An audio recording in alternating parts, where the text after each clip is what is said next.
Hello everybody, class 8, our harmony, social part. Now I am going to explain you our social book lesson number 2 of history chapter. History part lesson number 2. Come to the lesson. Your second lesson is India under colonial rule. Colonial rules means एक राजा या कुछ group of peoples, हम ये समझ लेंगे group of peoples who comes under colonial rule, group of people who comes to other country to rule over. किसी दूसरे राज्य, दूसरे स्टेट, दूसरे कंट्री के ऊपर आए, अदर कंट्री से कोई ग्रुप ऑफ पीपल ट्रेडिंग के बिजनेस से, लेकिन वो उस कंट्री के ऊपर राज करे या शासन करे तो उसको बोलते हैं कॉलोनियल रूल. कॉलोनियल रूल का मतलब होता है अदर कंट्री से आए हुए लोग अगर दूसरे कंट्री में शासन करे उसको बोलते हैं colonial rule. Come to the point. In the late 18th century, 18वीं शताब्दी की आखिरी में, the political conditions of India is highly unstable. बहुत ही ज्यादा unstable था, अस्थिर था. Aurangzeb was the last powerful Mughal ruler. Mughal ruler में से सबसे क्षमता या शक्ति बलवान जो राजा थे, पावरफुल लोग राजा थे वो औरंगजेब थे. और भी राजा बने थे, सम्राट बने थे, बट औरंगजेब सबसे पावरफुल उनमें से था और लास्ट पावरफुल किंग थे. His death in 1707 marked the beginning of war of succession. एक दूसरे को गिराने का और राजा बनने का. थ्रोन ऑफ दिल्ली, दिल्ली की ताज पे कौन बैठेगा, दिल्ली की तख्त पे कौन बैठेगा, इसके खिलाफ लड़ाई का दौर शुरू हो गया था. The Mughal court was divided into Turani, Irani and Afghani and the Hindustani. Mughal court को 4 ग्रुप में डिवाइड करा गया.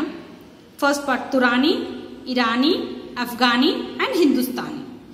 That were constantly fighting and conspiring against the another. जो कोर्ट थे, चारों पार्ट, चारों ग्रुप, वो एक दूसरे से लड़ते रहे और षड्यंत्र करने में लगे रहे.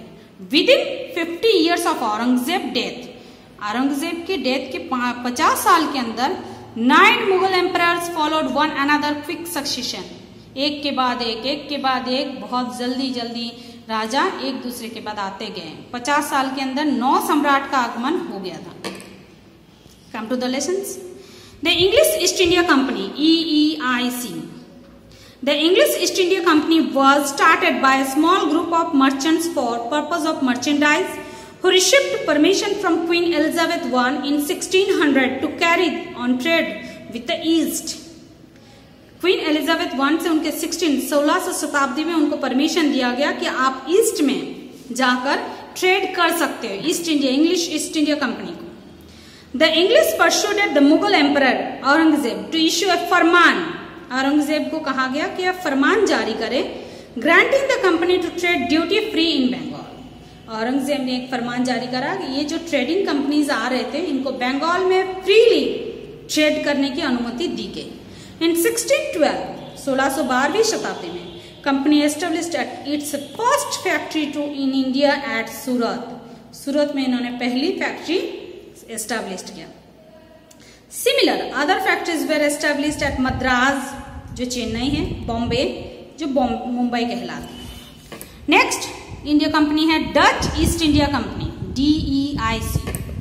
Dutch East India Company was set up in 1602. 1602 शताब्दी में इसको परमिशन मिला दिया गवर्नमेंट, उनके गवर्नमेंट, डच गवर्नमेंट की तरफ से, कि वो ईस्ट में आकर अपने ट्रेडिंग कर सकते हैं. They established their settlement in Cochin, Goa, Daman and Diu. However, they were more interested in the Indonesian island despite having flourishing trade in India. वो इंडिया में ट्रेड को फैलाना नहीं चाहते थे, वो ज्यादातर इंटरेस्टेड थे इंडोनेशिया में. इंडोनेशियन जो आइलैंड्स थे, छोटे छोटे आइलैंड्स थे, वहां पे जाके वो अपना बिजनेस सेटअप करना चाहते थे. आफ्टर इंटरमिटेंट वॉर्स, इंटरमिटेंट मतलब आपसी लड़ाई झगड़ा, एंड अरेंजमेंट और अनुमति विद द ब्रिटिश लोगों के साथ, they concentrated more on the Indonesian island.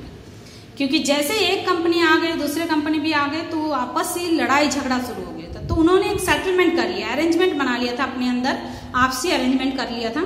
उसमें उन्होंने क्या करा था, जो डच कंपनी थे, वो डच ईस्ट इंडिया कंपनी, उन्होंने इंडोनेशियन जो आइलैंड्स है वहां पे अपना ट्रेडिंग को सेट करा। वो इंडिया पे अपना ट्रेड सेट करने में इंटरेस्टेड नहीं थे। Okay students, I will explain you other part next day. Thank you.